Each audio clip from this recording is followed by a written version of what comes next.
and we're starting with FXRP because that's where we started, and that's what we're where we think that there is a huge amount of interest in being able to use XRP in EVM structured DeFi, so that Flare is an EVM chain.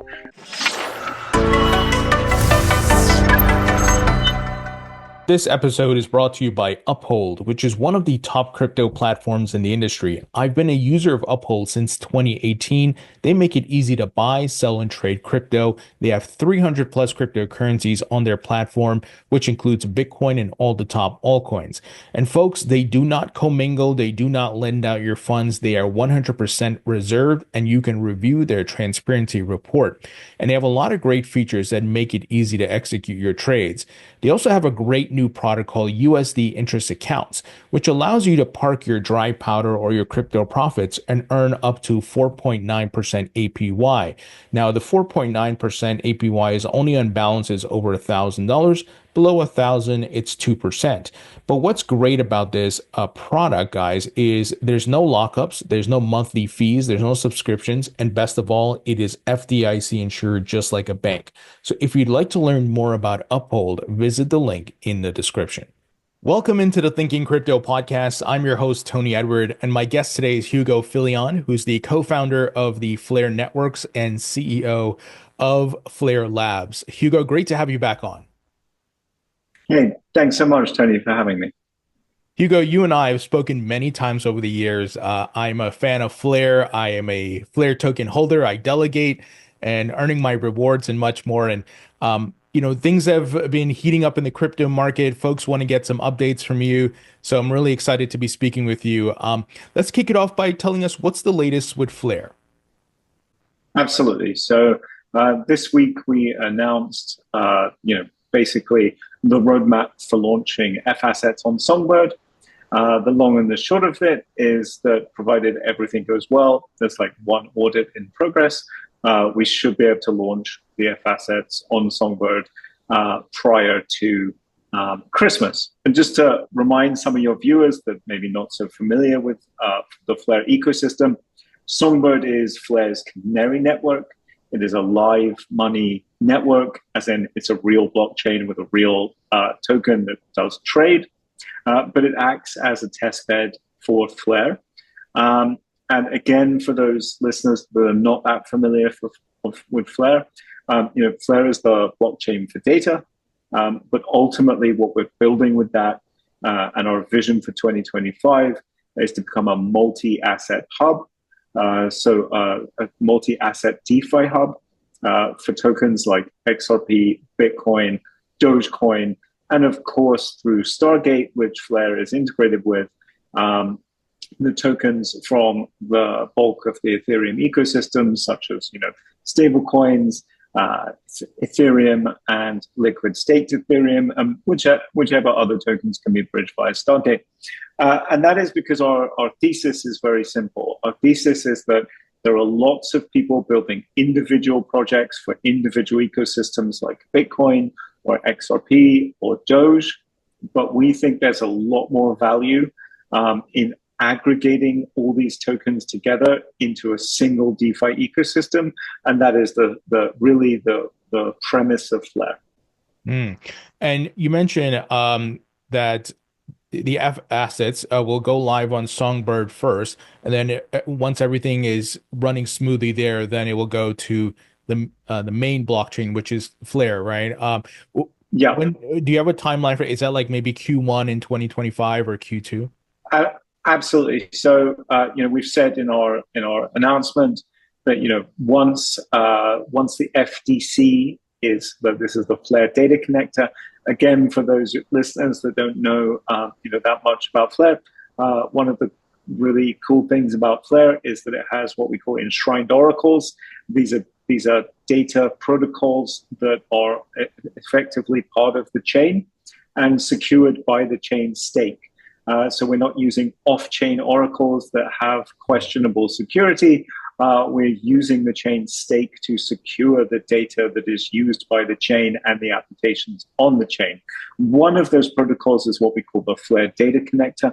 It allows Flare to to get proofs from Web 2 and Web 3. So Web 2 APIs and Web 3 blockchains. So, to be able to prove that something happened on Bitcoin, on XRP, on Doge, and prove that to Flare.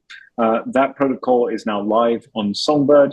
And once the FTC is on Flare, early Q1, probably early January, then assuming the FAsset, and we're starting with FXRP because that's where we started, and that's what where we think that there is a huge amount of interest in being able to use XRP in EVM structured DeFi. So that Flare is an EVM chain, EVM type DeFi.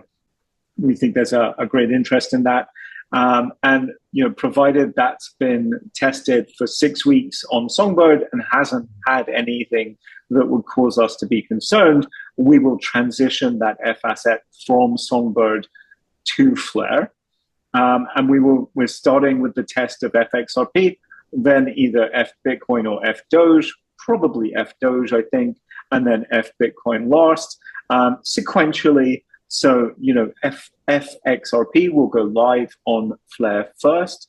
So live on the SongBird first, live on Flare first, and then moving over, and then adding, Doge once that's been tested on SongBird, and then adding Bitcoin once that's been tested on SongBird.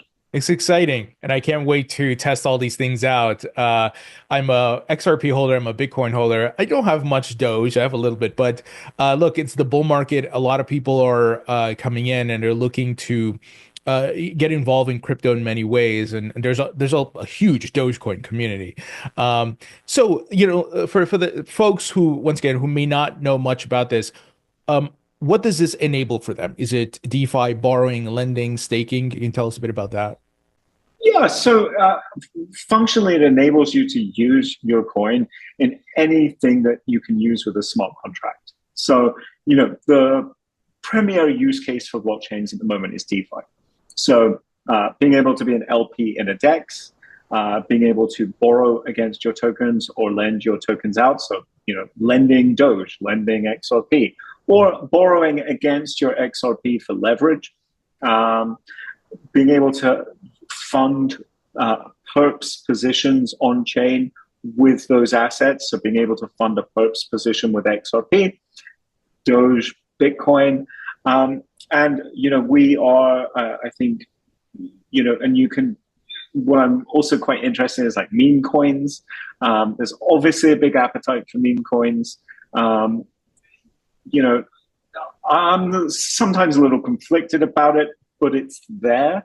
Yeah. And if people want to do it, it's, I think it's quite interesting. I certainly think, Doge started as a meme coin, but it's become a serious, it's become a serious coin. And anyone that wants to debate that, then go look at Bitcoin, right? And value is in the eye of the beholder, ultimately. So I think being able to create meme coin markets in those tokens, so being able to not just fund a meme coin in the native token of the network, which is Flare, not just bond in Flare, but be able to bond in XRP, in Doge, in Bitcoin. This is another thing that enables. Potentially, if people build gaming on Flare, it would also enable you to use those tokens in gaming applications. But that's essentially anything you can use a smart contract platform. That's what it enables. And last of all, and I think you probably want to dig a bit deeper into this. We are interested in building, and I have personally put up a large grant from my own Flare. And I'm sure the foundation is likely to follow up with that grant, with an additional grant for someone to build using our infrastructure on Flare, a staking platform that is native to the underlying chain. So being able to stake both XRP on the XRP ledger directly and FXRP on Flare to secure an off-chain service in the same way that things like EigenLayer and Babylon do that. We're putting out what we call a request for proposal fairly soon. And I think that for me, being able to do it natively with 3 tokens, Bitcoin, XRP, Doge is very interesting. And I think, the liquid staking tokens from those staking protocols can be issued on Flare and used in Flare's DeFi ecosystem. Yeah, I was going to ask you about that. I saw you tweeted out that you would personally pay a grant of $500,000 in FLR to a group that builds a fully fledged staking service. So that's really great. And I'll check around with some folks that I know in the industry, see if they're interested. That's pretty cool. Now, one thing, and I excuse my ignorance around this, Flare's FDC to /stake.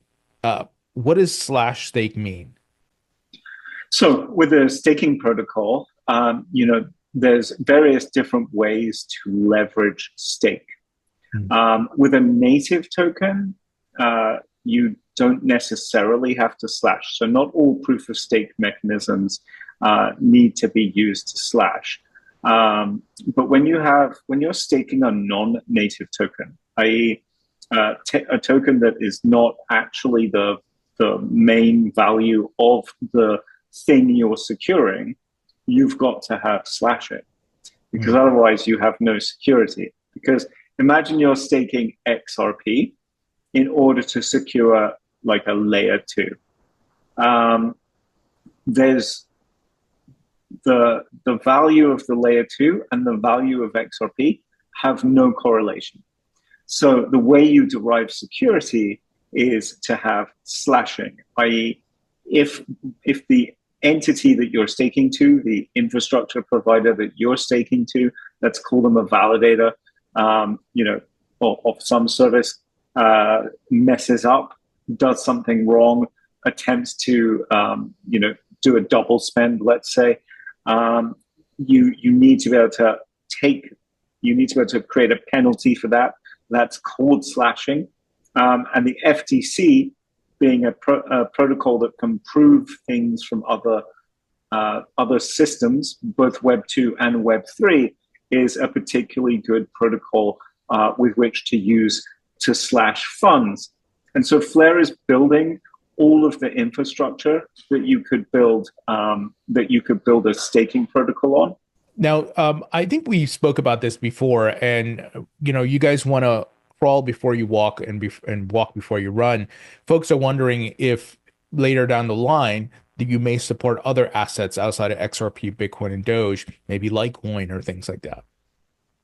Yeah, so I think there's arguments to support them,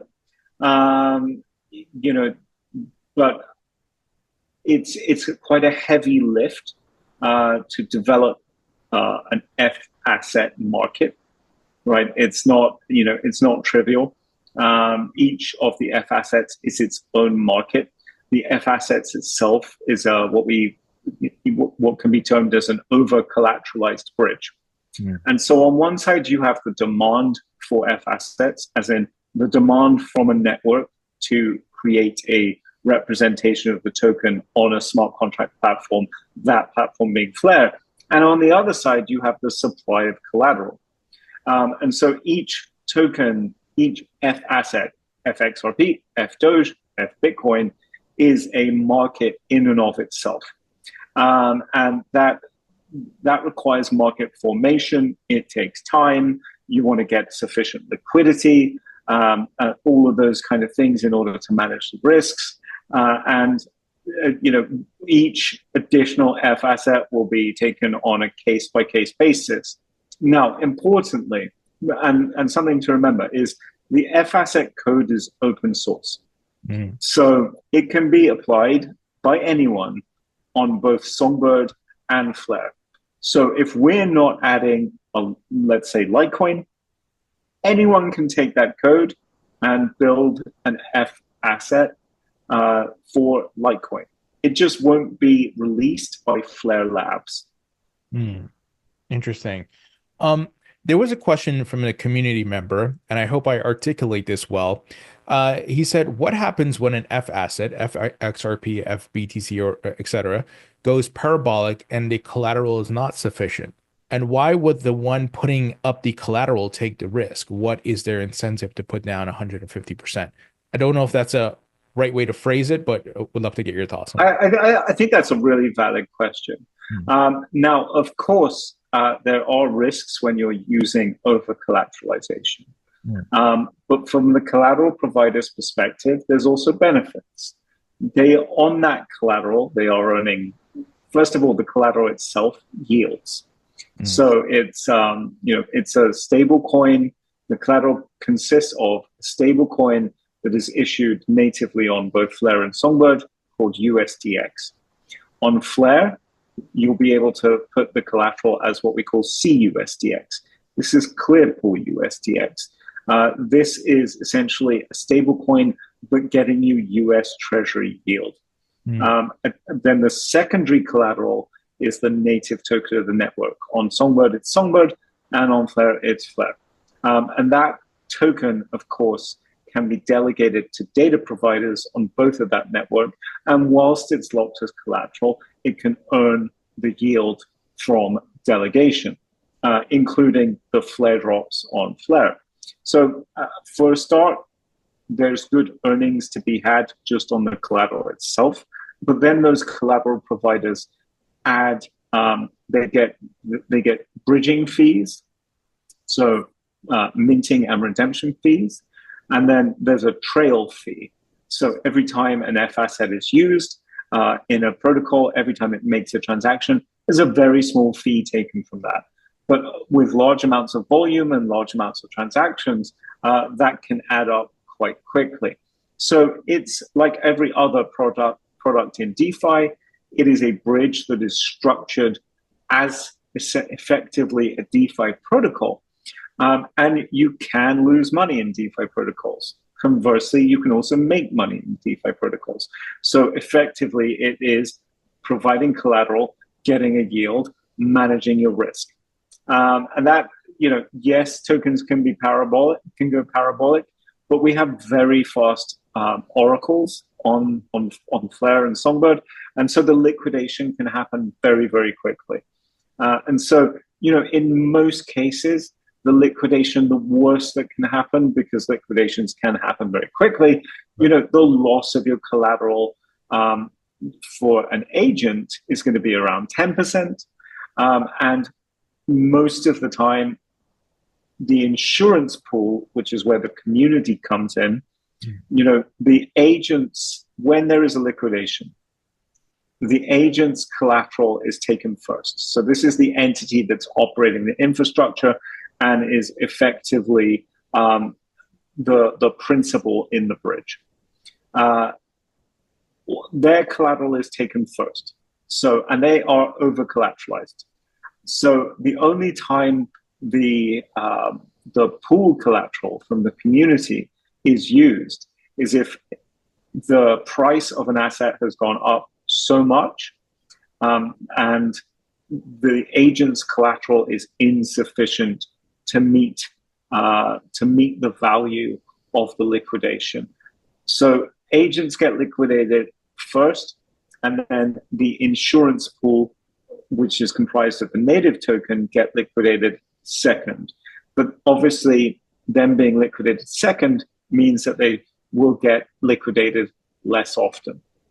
I appreciate you providing some clarity in that. And as you mentioned, I think it goes without saying, like, in participating in these things, there's an inherent risk, right? Outside of Flare, in any DeFi protocol, and even in traditional finance, there's an inherent risk with these things. But I love that there's the insurance pool there and all these guardrails, so to speak. The basic concept of the bridge is that it has to be safe for the people who are minting their Bitcoin, Doge, XRP onto Flare, right? That is the first priority.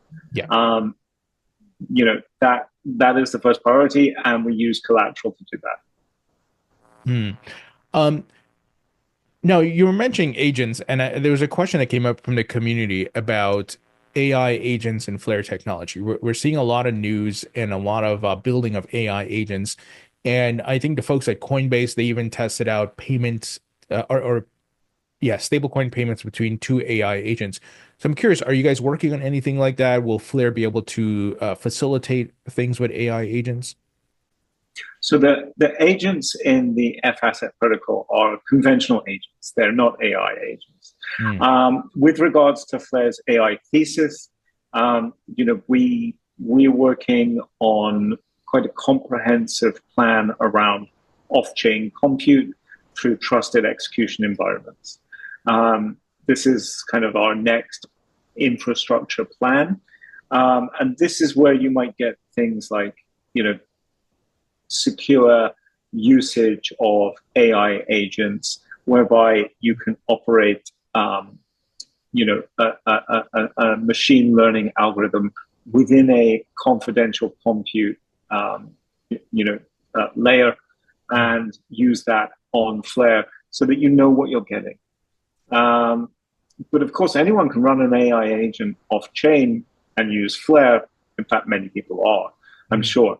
Um, when you're thinking about arbitrage, right? That is being run by a machine learning algorithm, which is often run by a machine learning algorithm. It doesn't have to be run by a machine learning algorithm, but that is a form of AI that is already doing that. I think when people talk about AI agents, they're talking about things like LLMs that are kind of a little more autonomous than a standard machine learning algorithm. Yeah, for sure.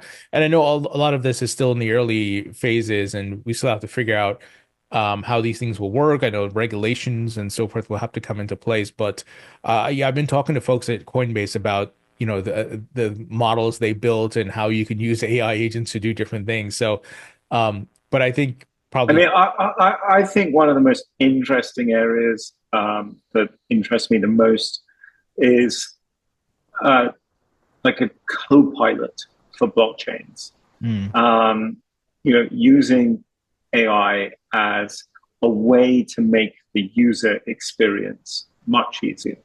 So instead of having to go to MetaMask and all that kind of stuff in order to execute a transaction and figure out the transaction yourself, you can just tell an agent, which is effectively a co-pilot, what you want to achieve.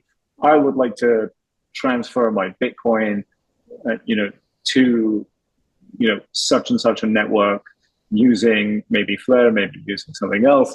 It just makes it a lot easier. I think that's a great area of research.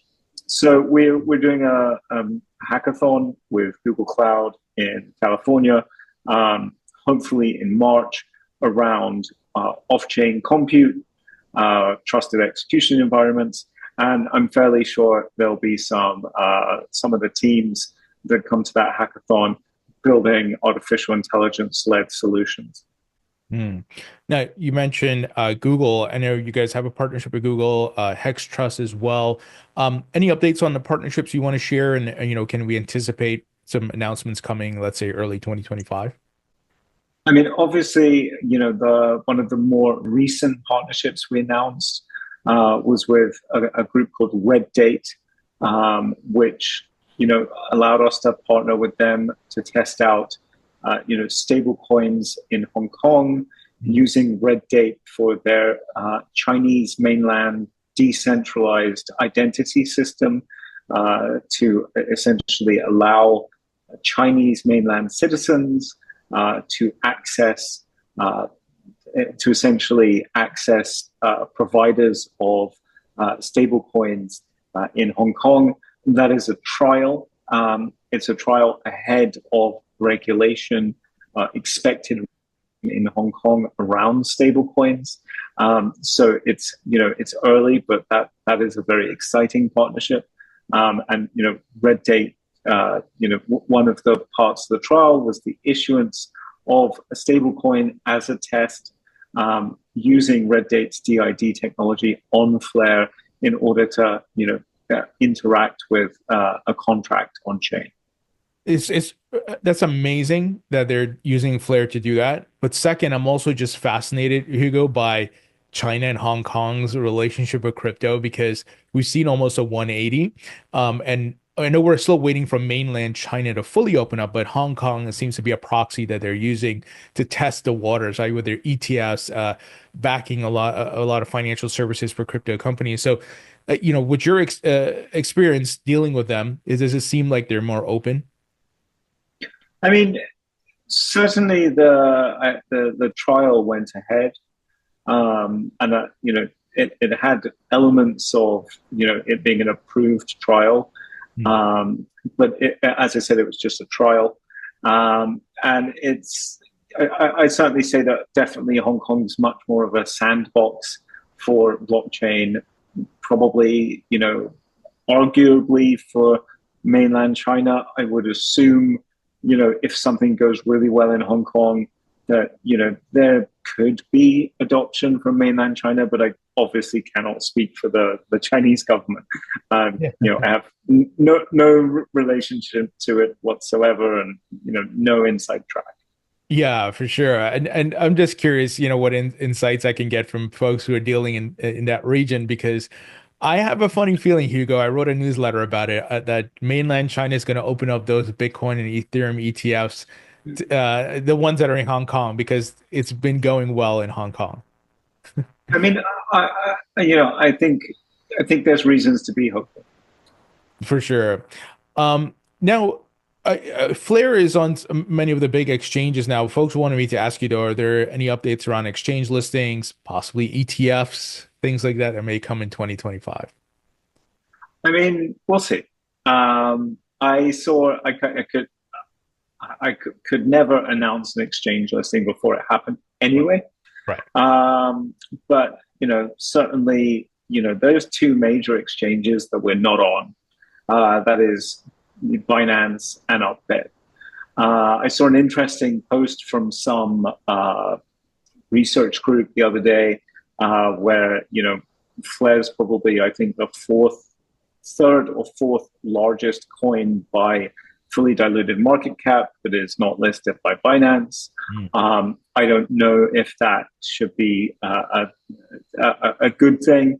I guess it might suggest that those coins that are ahead of us get listed, and then you can never know with Binance. I certainly don't have any special information. Well, fingers crossed that happens soon and early 2025. Oh, early 2025. That would be really exciting. Um, I would love to get your thoughts on what's happening overall with the crypto market. And I know you're not in the US, but everyone was paying attention to the United States and the elections, and we got a pro-crypto president coming in. We got the most pro-crypto Congress coming in. It seems things are changing here for the better. You and I have talked about the headwinds this industry has faced here in the United States, and the U.S. being the largest capital markets.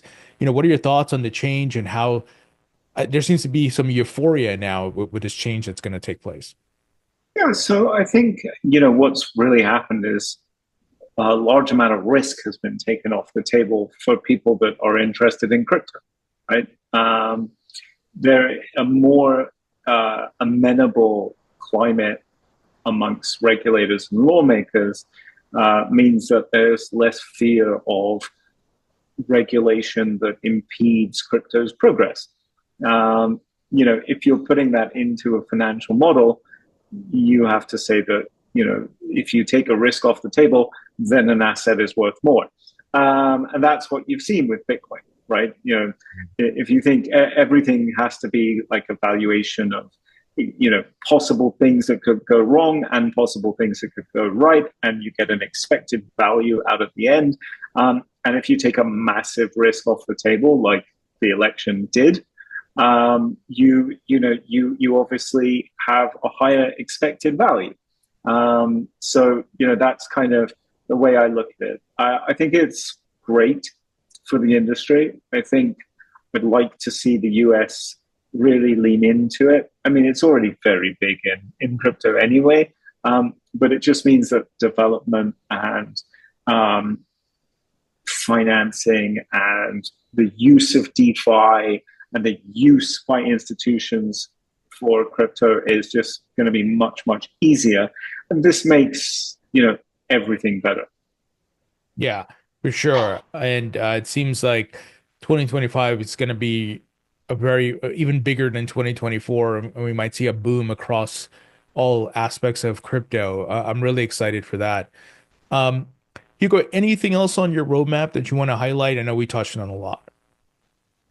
Yeah, so I think we've always called Flare the blockchain for data.